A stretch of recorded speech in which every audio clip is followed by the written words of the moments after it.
kuto cilik kang kawentar.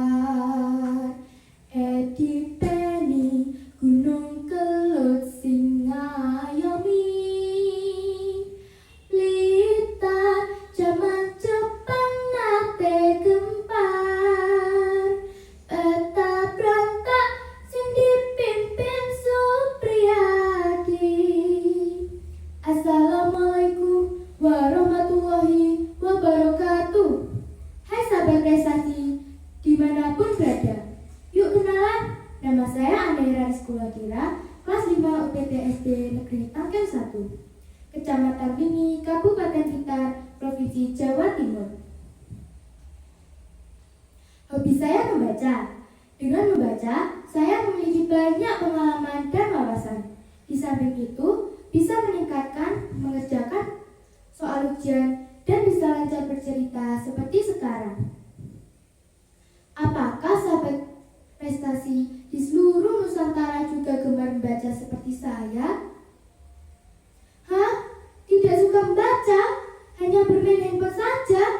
Jangan ya, kita sebagai pelajar harus memiliki karakter yang baik. Bangun pagi, yang muslim sholat di awal waktu, membaca Al-Quran, berolahraga, rajin belajar, patuh terhadap nasihat guru serta orang tua. Saya akan bercerita dengan judul Asal-Usul Blitar. Asal-Usul Blitar termasuk cerita rakyat yang ditulis oleh Edi Santoso dan Sunarko Budiman. Penerbitnya yaitu penerbit Grasindo. Tokoh cerita ini yaitu Adipati Layaswarno dengan gelar Adipati Arya Blitar II, yang memiliki karakter adil, bijaksana, tetapi mudah dihasut. Beliau mempunyai istri yang cantik jelita bernama Dewi Rayuwulan. Karakternya setia, penyayang, tetapi keras kepala. Tokoh antagonisnya yaitu Pati Sengguru. Karakternya disiplin, bertanggung jawab, tetapi mudah dihasut dan serakah. Beliau punya istri bernama Nyai Sengguru. Karakternya iri hati dan dengki.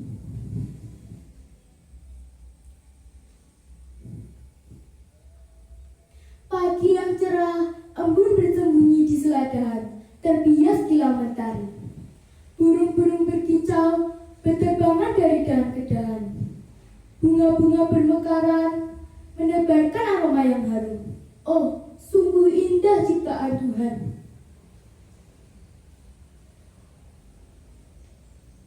Dewi Rayuwulan pun terduduk di taman, dengan wajah sedih sambil menangis.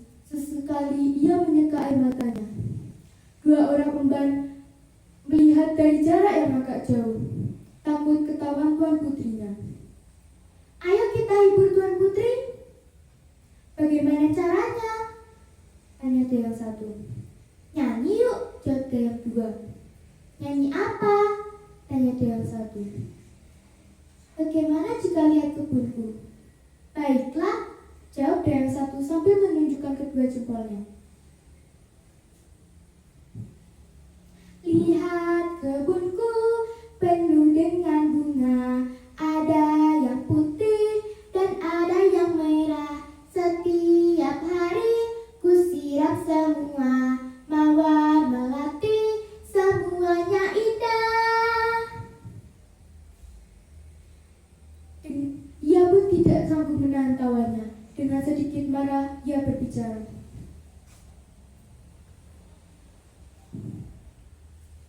Kamu ini seperti anak kecil saja. Jawab permaisuri. Dengan kompak, dua emban pun menyatukan kedua tangannya sambil bersimpu di dekat kaki sang permaisuri. Ibu maaf Tuan Putri, kami hanya ingin menghibur Tuan Putri saja, supaya Tuan Putri tidak bersedih lagi. Tuan Putri, ayo makan.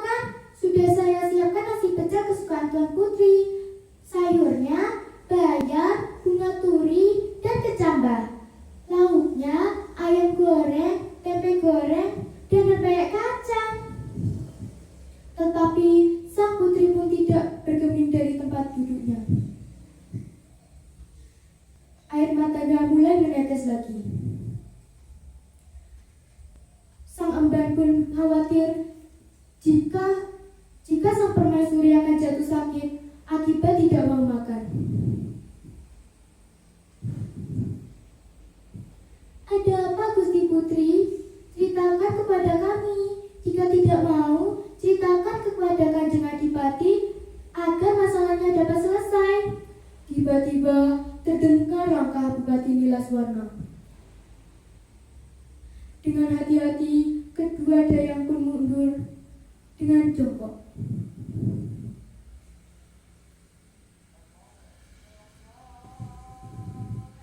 Sang Adipati pun dengan wajah ceria penuh wibawa dan kasih sayang duduk di sebelah sang permaisuri.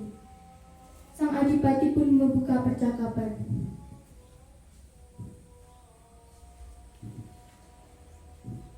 Apakah aku punya salah padamu, Dinda? Tanya Adipati.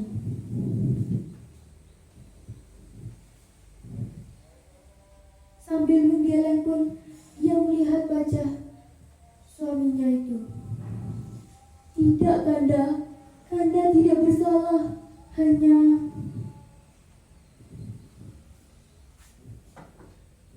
Dewi Rayengkulan pun akhirnya menceritakan apa yang sedang terjadi.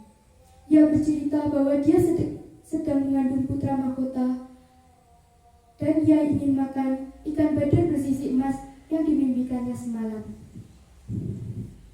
Sang Adipati pun terkejut. Dia sama sekali tidak pernah melihat dan mendengar ikan tersebut.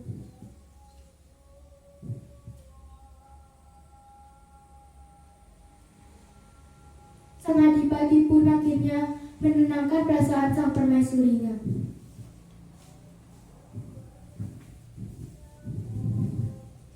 Tenang, Dinda, aku akan mengerahkan seluruh prajuritku untuk mencari tahu tentang ikan tersebut.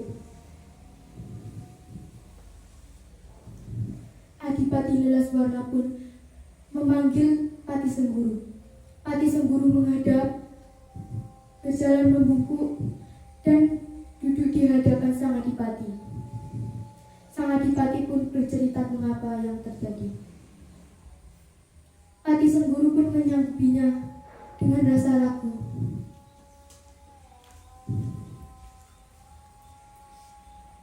Pati Sengguru berjalan gontai, kepalanya pusing 7 keliling. Ia pun masuk rumah, disambut istri. Istrinya bertanya apa yang sedang terjadi. Pati Sengguru tampak bingung, tidak seperti biasanya. Pati Sengguru pun menceritakan apa yang sedang terjadi.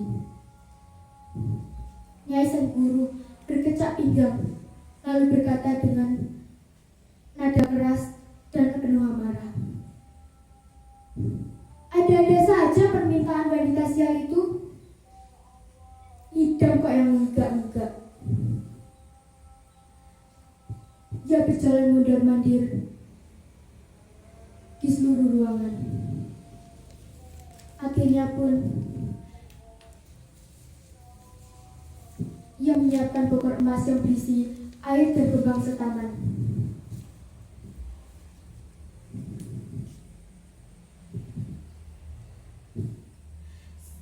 Sang Adipati pun memasukkan sumpingnya dan berkomat kamit.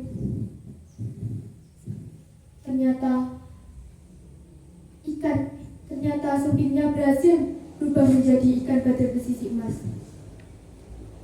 Keesokan harinya, Pati Sengguru menghadap sang Adipati, bercerita bahwa ia menemukan ikan badar bersisi emas itu.